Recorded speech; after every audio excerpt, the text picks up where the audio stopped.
लोगों से भरा स्टेडियम अपने आप में ही शेखर रायचंद के ग्लोरी और उसको पसंद किए जाने का सबूत था। कुछ लोग हाथों में बॉम्ब लाइट स्टिक्स, कुछ लोग शेखर के पोस्टर्स और कुछ लोग बड़े बड़े बैनर्स जिनमें तरह तरह के मैसेज लिखे थे, उन्हें लिए उसे चीयर कर रहे थे। पाखी और प्रिया भी अपने हाथों में बड़ा सा बैनर लिए जिसमें आई लव यू शेखार लिखा हुआ था और उसमें बहुत सारे दिल भी बने हुए थे।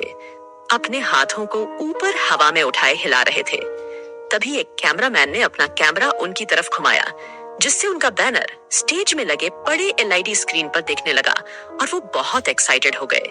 कैमरामैन ने अपना कैमरा थोड़ा नीचे किया, जिससे अब पाखी का चेहरा उस स्क्रीन में दिखने लगा। पाखी की आंखें हैरानी से बड़ी हो गई। उसके चेहरे के एक्सप्रेशन इतने क्यूट थे कि सभी लोग उसे गौर से देखने लगे। शेखर ने भी उस लड़की को स्क्रीन में देखा तो वो भी मुस्कुरा उठा। पाखी घबराकर और शर्माकर इधर उधर देखने लगी और प्रिया उसे देखकर बहुत खुश हो रही थी। वहीं वीवीआईपी एरिया में बैठे माफिया ग्रुप की नजर पाखी पर पड़ी तो वो भी उसकी तारीफ करने से खुद को रोक नहीं पाए। लेकिन फिर कैमरामैन ने पाखी से कैमरा हटा दिया, जिस वजह से आदित्य उस लड़की को नहीं देख पाया। इसकी अभी अभी उसके दोस्त इतनी तारीफ कर रहे थे। पूरे 2 घंटे तक शेखर का कॉन्सर्ट चला।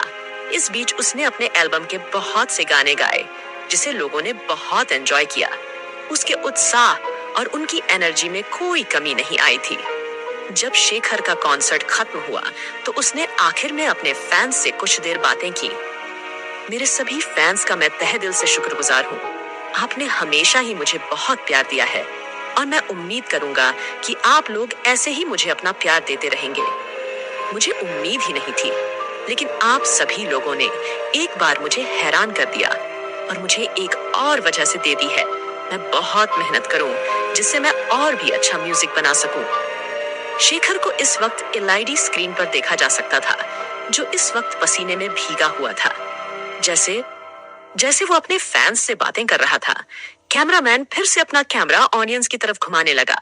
एक बार फिर पाखी और प्रिया का चेहरा स्क्रीन पर दिखाई दिया, जिसे देखकर शेखर मुस्कुरा कर बोला, मुझे नहीं मालूम था कि मेरे इतने की खूबसूरत फैंस भी है। पाखी एक बार फिर आंखें बड़ी करके देखने लगी, मगर इस बार कोई और भी था जिसकी नजर पाखी पर पटी थी। वीवीआईपी एरिया में बैठा माफिया ग्रुप कॉन्सर्ट के खत्म होने का इंतजार कर रहे थे। जैकी अपनी एक नींद पूरी करके उठ चुका था। जिम और एरी कॉन्सर्ट देखते हुए खाने में लगे हुए थे और वहीं इन सब से उलट आदित्य अभी भी अपने फोन में काम कर रहा था। कम ऑन बॉस, अब तो इस फोन से बाहर निकलो। देखो, शेखर का कॉन्सर्ट भी खत्म होने वाला है, जैकी बोला। उसको एक नजर घूर कर उसने अपना फोन जेब में डाल दिया। फिर वो भी स्टेज की तरफ देखने लगा। तभी उसकी नजर एलईडी स्क्रीन में एक लड़की पर पड़ी। उसके खुले बाल हवा में उड़ रहे थे। उसकी बड़ी बड़ी काली आंखें लाइट की वजह से चमक रही थीं। उसके गुलाबी होंठ किसी गुलाब की पंखुड़ियों से नाजुक थे, जो किसी शरबत की तरह रसीले लग रहे थे। उसके गाल के डिंपल उसकी खूबसूरती पर 4 चांद लगा रहे थे। इस वक्त वो किसी घबराए हुए खरगोश के बच्चे जैसी लग रही थी। उसके क्यूट एक्सप्रेशन देखकर आदित्य के चेहरे पर बहुत छोटी सी मुस्कान आ गई, लेकिन वो किसी को भी महसूस नहीं हो सकती थी। पर उसी पल वो गायब भी हो गई जब उसे माही का ख्याल आया। ये वो क्या कर रहा है? उसकी ऑलरेडी एक गर्लफ्रेंड है जिसे वो बहुत चाहता है। ये सोचते हुए उसने स्क्रीन से नजरें चुरा ली। वाओ, ये तो वो ही लड़की है जो कुछ देर पहले स्क्रीन में दिखी थी। लगता है कैमरामैन को भी ये बहुत पसंद आ गई, इसलिए बार बार इसे ही दिखा रहा है। पर कुछ भी कहो, ये शी इज रियली क्यूट। जैकी बोला, 1 मिनट। आदित्य, ये तो तुम्हारी कजिन है ना प्रिया, जो उस लड़की के साथ है। इसका मतलब ये उसकी दोस्त है, पर उसे पहले कभी प्रिया के साथ देखा नहीं। एरी ने प्रिया को देख आदित्य से पूछा तो उसने भी उसे देखा, जो पाखी के साथ मस्ती कर रही थी। आई डोंट नो, मैंने कभी उसे नहीं देखा। आदित्य ने रूडली जवाब दिया तो एरी भी चिढ़कर बोला, हाँ, तुम्हें अपनी गर्लफ्रेंड से फुर्सत हो तो तुम किसी और को देखोगे। इस पर आदित्य ने उसे घूर कर देखा। शेखर की स्पीच भी तब तक पूरी हो चुकी थी। पूरी सिक्योरिटी के साथ उसे स्टेज से ले जाया गया। बाकी के लोग भी धीरे धीरे स्टेडियम से जाने लगे। पाखी और प्रिया भी लोगों की भीड़ से बाहर आए, फिर पार्किंग में अपनी कार की तरफ में लगे। तभी वहां पर वीवीआईपी पार्किंग एरिया से एक एक करके लगभग 10 गाड़ियां बाहर निकली, जिनमें दुनिया की महंगी से महंगी गाड़ी शामिल थी, को आम लोगों की सोच से भी बाहर थी। ये इतनी सारी गाड़ियां यहाँ पर क्या कर रही हैं?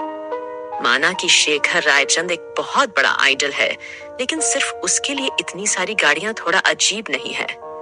पाखी प्रिया से पूछती हुई बोली, ये सिर्फ शेखर के लिए नहीं है, इसके बहुत बड़े और अमीर दोस्त हैं, और इसका बड़ा भाई अरिहंत रायचंद भी खुद एक बड़ा बिजनेसमैन है, तो शायद वो सभी इसे सपोर्ट करने आए हों। प्रिया बोली, तुझे ये सब कैसे पता?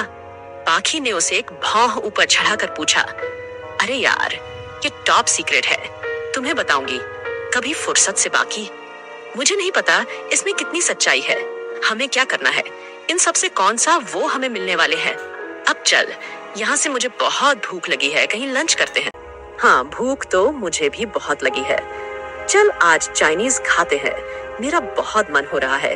पाखी बोली, ठीक है, फिर अपनी रेगुलर जगह पर चलते हैं। बोल दोनों गाड़ी में बैठकर वहां से चले गए। जब वो दोनों अपनी कार के पास खड़े होकर बातें कर रहे थे, उसी वक्त उन वीवीआईपी गाड़ियों में से एक में आदित्य और उसका बॉडीगार्ड जिम बैठे थे। जैसे ही उनकी गाड़ी पार्किंग एरिया से बाहर जा रही थी, आदित्य की नजर फिर से उस लड़की पर पड़ी जिसे उसने स्टेज की स्क्रीन पर देखा था। वो इस वक्त उन्हीं की गाड़ियों की तरफ देख रही थी। स्क्रीन में उसने उस लड़की का बस चेहरा ही देखा था, लेकिन अभी पाखी खड़ी थी जिससे उसका पूरा फिगर दिखाई दे रहा था। आदित्य ने ऊपर से नीचे तक उसे देखा, जो हर एक एंगल से परफेक्ट था। उसकी फ्लोरल प्रिंट ड्रेस में उसके बॉडी के कर्व्स साफ नजर आ रहे थे। अपनी गहरी आंखों से उसके परफेक्ट फिगर को देख रहा था। फिर कुछ ही देर में उनकी गाड़ी वहां से बाहर निकल गई, पर जाने अनजाने पाखी उसके जहन में रह गई। बाकी के माफियाज भी अपनी अपनी गाड़ी में बैठे थे। उनके आगे वो पीछे की गाड़ियों में उनके लोग थे, जो हर वक्त अपनी जान में खेलकर उनकी जान बचाते थे। इन सब की बड़ी और महंगी गाड़ी जब भी कहीं से होकर गुजरती, तो सभी लोगों की नजर उन पर ठहर जाती, क्योंकि उन्हें पता था कि ये कोई आम गाड़ियां नहीं, बल्कि ये वो है जो वो अफोर्ड नहीं कर सकते। एक एक गाड़ी की कीमत लाखों करोड़ों में थी। उन सब में स्पेशल नंबर प्लेट्स भी लगे हुए थे। क्रमश